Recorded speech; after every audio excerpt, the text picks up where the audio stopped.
The lantern that never went out. They say if you're lost in the jungles of Cherrapunji during a storm, and you see a lantern glowing through the rain, do not follow it. No matter how tired, cold, or desperate you are, let it pass. Because those who do never return. But if you're lucky, just maybe, you'll hear the sound of dragging footsteps behind you. A warning too late. Rain had been falling for 7 hours straight. Not a drizzle, not a shower. A torrential downpour that blurred the road, swallowed the headlights, and drowned every sound in nature. Raj gripped the steering wheel, knuckles pale, as his Jeep's tires slipped and screeched on the slick mud of the jungle trail. "Slow down," shouted Kunal from the back, his voice barely audible over the storm. "I can't see a thing." Raj yelled back, squinting through the windshield, a sharp curve. A flash of lightning, a sudden landslide, and then the Jeep skidded sideways, tipped, and slammed into a thick wall of vegetation with a sickening crunch. The engine sputtered once, twice, then died completely. The three friends sat in stunned silence. Rain smashed against the windows, seeping through the cracked roof. Trees loomed on all sides, tall and ancient, their shadows twisting like living things in every lightning flash. "This doesn't make sense," said Arjun, wiping blood from a cut above his brow. "We were supposed to reach the Eco Lodge 2 hours ago. There is no signal, no GPS. We're stuck," Raj muttered. They waited in the Jeep for what felt like an hour, the storm only growing stronger, the jungle growing darker. Then the strange part began. The noises stopped. No frogs, no birds, not even the rustling of leaves, only rain and something else. A soft glow dotted hovered about 10 feet ahead of them, between the trees. A lantern, old, metallic, rusted, floating just above the ground, glowing with a soft golden light, swaying gently, as if held by invisible hands. "No way," whispered Arjun. "Is that someone?" Raj stepped out first, water instantly, soaking through his jacket. "We need help." "Maybe it's a forest ranger." Kunal hesitated. "Something's off, Yar. Why is it floating?" But the lantern began to move, slowly, silently, deeper into the jungle. Raj, desperate and half-drenched, followed. The others, with growing unease, trailed behind him. The deeper they walked, the more wrong everything felt. Trees twisted unnaturally. Mist rose from the earth, clinging to their skin like damp fingers. Their flashlights flickered even though the batteries were fresh. And then, all at once, there was silence. Not quiet. Silence. Oppressive. Heavy. Like something was pressing down on their ears. They turned around. The jungle behind them had vanished, replaced by a wall of fog so thick it was like concrete. No sign of the path, no Jeep, no road. They were no longer in the same forest. The lantern led them to it, a small, crooked hut that looked like it had been built centuries ago. Its wooden planks were rotting, the roof sagging, the windows covered in soot. And still, the lantern floated toward the door and paused, waiting. Raj stepped inside. The moment all three crossed the threshold, the door slammed shut behind them, shaking. The walls. The lantern floated into the center of the room and vanished. Darkness fell like a curtain. That's when the smell hit them. Rot, dampness, and something worse. Like burnt hair and rusted iron. Raj fumbled with a match, the flicker casting long, twisted shadows across the room. And on the walls, hundreds of claw marks, etched into the wood like something had tried to escape, or keep something in. Then his eyes landed on the far wall, words scratched in dried blood, smeared and dripping in the candlelight. "You followed what was never meant to be followed." The match died. So did their hope. A dragging sound, wet, sloppy, as if something was crawling on the soaked floorboards. "Don't move," Raj whispered. But Arjun stepped back toward the door, and it swung open on its own. Rain pelted inside. "Run." he yelled, bolting out into the darkness. Kunal and Raj followed, but as soon as they stepped into the storm, they realized they weren't in the same place anymore. The jungle had changed, and Arjun was gone. Only his screams remained, echoing through the trees like something was tearing him apart. Then silence again. Kunal collapsed near a tree, hyperventilating, tears mixing with the rain. This isn't real. This can't be real. Raj looked around. Every direction was wrong. The trees were too tall, too twisted. Faces in the bark seemed to move when he blinked. And somewhere ahead, he saw it again. The lantern, only this time. It wasn't floating. It was being held by something tall, draped in tattered black cloth. Long fingers curled around the lantern's handle. Its face was obscured by darkness, except for two glowing eyes burning like embers. It didn't walk. It glided, and behind it came the sound of chains dragging across wet leaves. They ran again, but the jungle wouldn't let them go. No matter which way they turned, they ended up back at the hut. Raj begged, prayed, screamed into the night. Then he turned, and Kunal was gone. His backpack lay torn open near the hut, but worse than the absence was the realization that the dragging footsteps had stopped, because the thing was now standing behind him. Raj turned slowly. The lantern hovered once again, inches from his face, burning brighter now, casting long shadows that didn't match his shape. He didn't scream. Couldn't. The thing extended a skeletal finger and touched his chest. His body froze, but his mind remained awake. A curse, ancient and unbreakable, settled over him. The last thing he saw before his world faded was the jungle shifting again. The mist retreating, the trees straightening, like it had finished feeding. It's been 5 years. Hikers still go, missing in the Cherrapunji forest during the monsoon. Locals tell stories of a lantern that never burns out, of a boy with dead eyes leading lost travelers to a hut that doesn't exist on any map. And on stormy nights, when the roads vanish under rain and lightning, a few have returned with stories they can't explain, always about a floating light, claw marks, and dragging footsteps. But only one survived long enough to whisper a warning before dying from unexplained burns. He only said one thing: don't follow the lantern. He's still watching.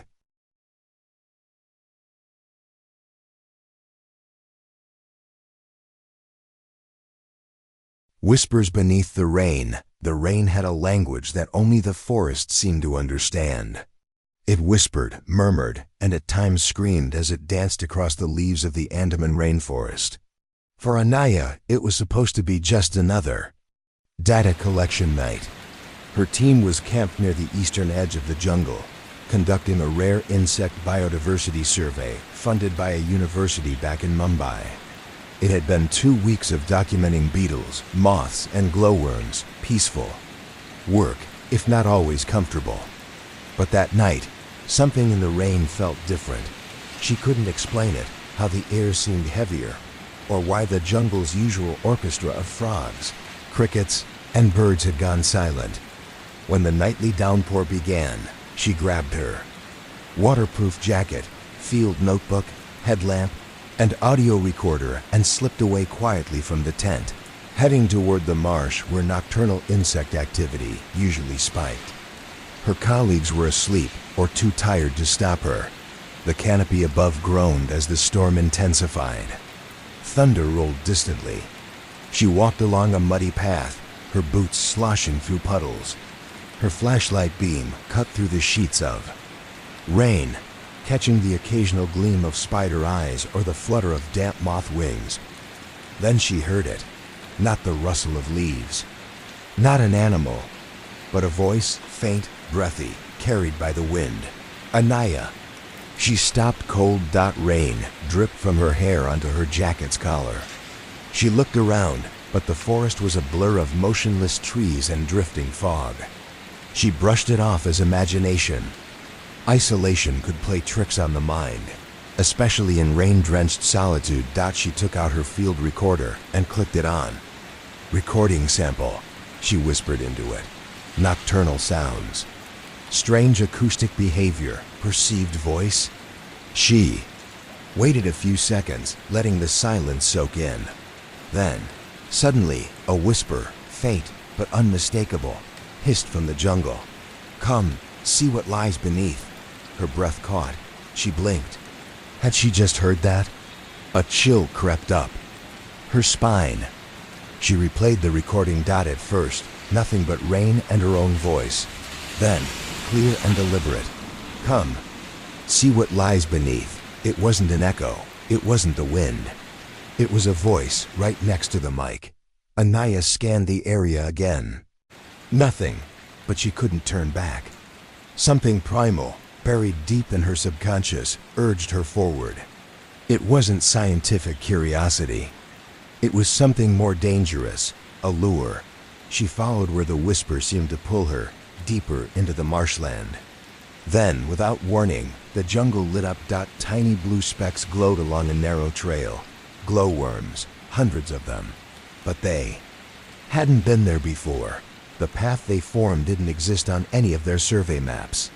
It slithered like a serpent through thick vegetation, inviting and unnatural. Just a bioluminescent species.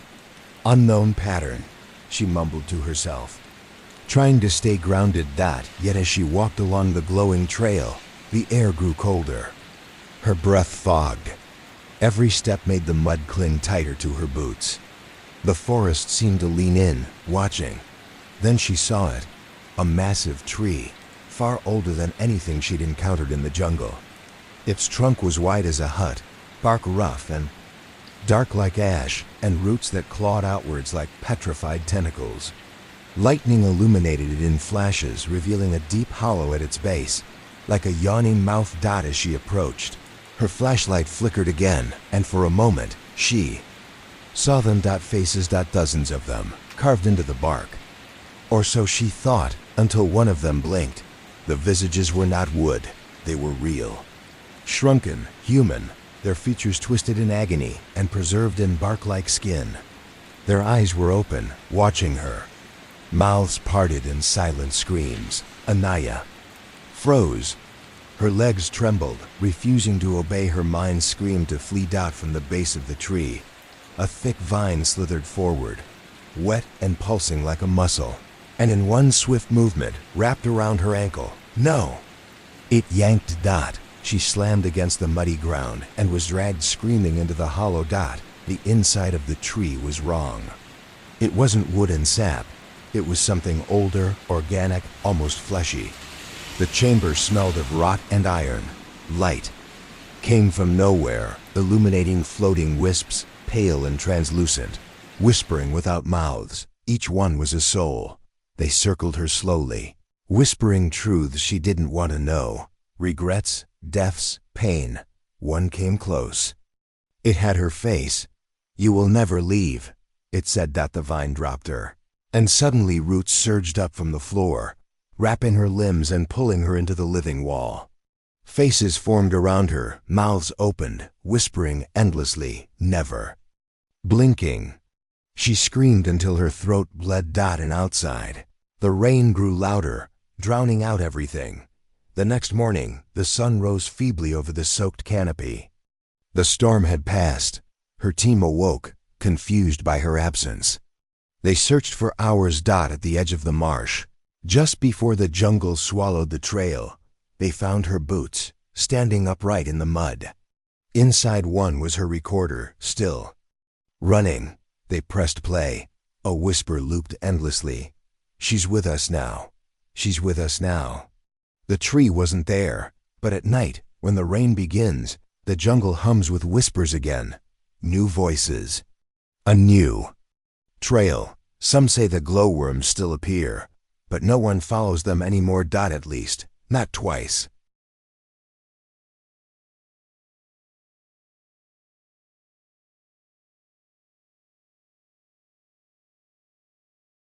The rain knows your name. Some places don't want to be found. And when you do find them, they remember your name. The rain hadn't stopped for 2 days. What started as a light drizzle when John and Joseph entered the jungle bordering Assam had grown into a relentless, slashing storm. Their GPS had long since lost signal, their trail washed out by muddy streams, and even the birds had fallen silent. The forest felt heavy, like it was holding its breath, waiting for something. Hadn't meant to stray so far. Just a short expedition, Joseph had said, a weekend trek through untouched wilderness for their travel vlog. They were brothers, but different in every way. Joseph was the adventurous one, loud, bold, always chasing adrenaline. John preferred caution, quiet observation, and the safety of his drone footage. But that evening, even Joseph's humor wore thin as the path vanished and the shadows grew deeper. They set up a temporary shelter under a wide tree, but the storm came harder. Thunder rolled like a growl across the hills. It was John who first spotted the shrine. A jagged silhouette in the dimming forest light dot, it sat hunched in a clearing. Like an open mouth, constructed from black, soot-colored stone and something that looked disturbingly like bone. Skulls, animal and maybe human, were embedded in the walls. Tall, crooked wooden poles jutted from its roof like broken spines. Some wrapped in faded cloth, others decorated with feathers and teeth. On its facade were carvings, long vertical lines of etched symbols and names in a script that neither brother recognized. Joseph grinned despite the cold and soaked through jacket. Looks like a set from a horror film. Don't joke. John muttered, stepping cautiously toward the entrance. This looks sacred, or cursed. Same difference. Joseph laughed and ducked inside. The interior smelled of wet earth and something ancient. Not rot exactly, but a dry, bitter scent that clung to their throats. The stone walls curved inward, forming a crude dome. Rain hammered the outside, but inside was eerily quiet, as though sound didn't dare linger. They lit a small camping lamp, its glow flickering against the damp walls. Joseph ran a finger over the carvings. Maybe it's a tribal grave or something. See these? They look like names. John didn't answer. Something about the place made his skin crawl. The carvings looked freshly etched. The bones too, not fossilized, not decayed. Like they hadn't been there long. As night deepened, the storm turned violent. Wind screamed through the gaps in the shrine walls. The brothers huddled close, sharing nervous laughs and ghost stories, pretending not to notice the shapes that seemed to form and dissolve in the corners of their eyes. Then Joseph stopped laughing. He stood, silent, staring at one of the shrine's curved walls. John followed his gaze and froze. There, glowing faintly red in the light of their lamp, was a name freshly etched into the stone. Joseph. No way, John whispered. You did that. Joseph shook his head slowly. His face was pale. You carved that before, for the vlog or something. As a prank, John insisted, but his voice wavered.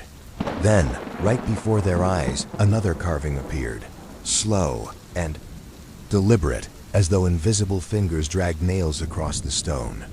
The lamp flickered. Wind howled again, deeper this time, like a distant scream underwater. And then, from outside the shrine, came singing low, melancholy, ancient. A dirge in a language neither of them understood. A tongue older than the trees. John backed away from the wall. We need to go. Joseph nodded, but they hesitated.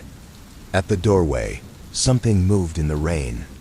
Shadows danced at the edge of the trees, not cast by lightning, but moving with purpose, circling. The forest was alive in a way that felt sentient. And angry, they bolted, but the jungle had changed. What had once been a trail was now thick vines and endless trees. Every path they took brought them back to the clearing, back to the shrine. It loomed like a wound in the landscape, unchanged, unbothered by their terror. This ... This can't be real, Joseph gasped, panting.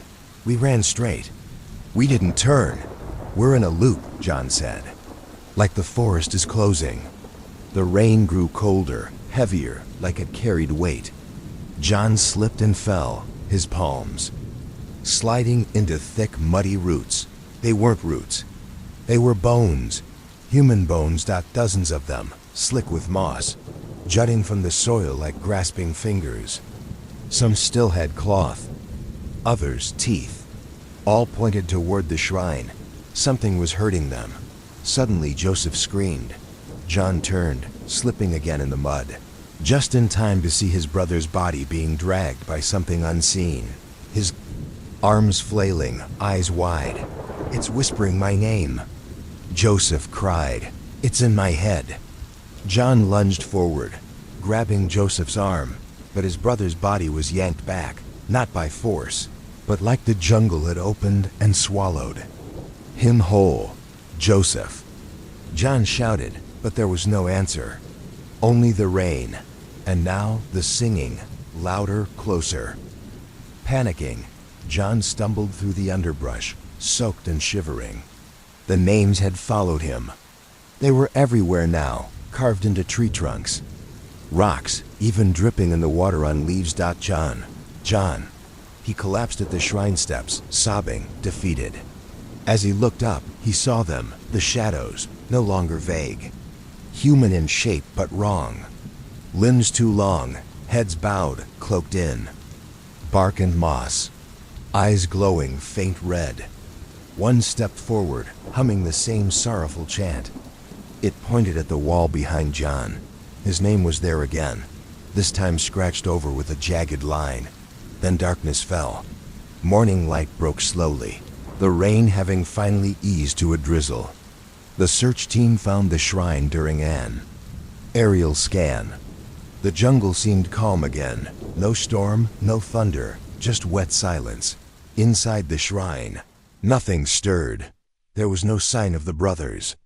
No camping gear, no blood. No footprints, just two names freshly etched at the base of the shrine. Joseph J. Owen. The carvings glistened faintly in the dew, as if newly made. When one of the rescuers leaned closer, he swore he heard a voice, a whisper. "In the rain, we know your name too." And since then, the rain in that jungle has never been the same. Sometimes, if you listen closely as it falls, you'll hear it speak.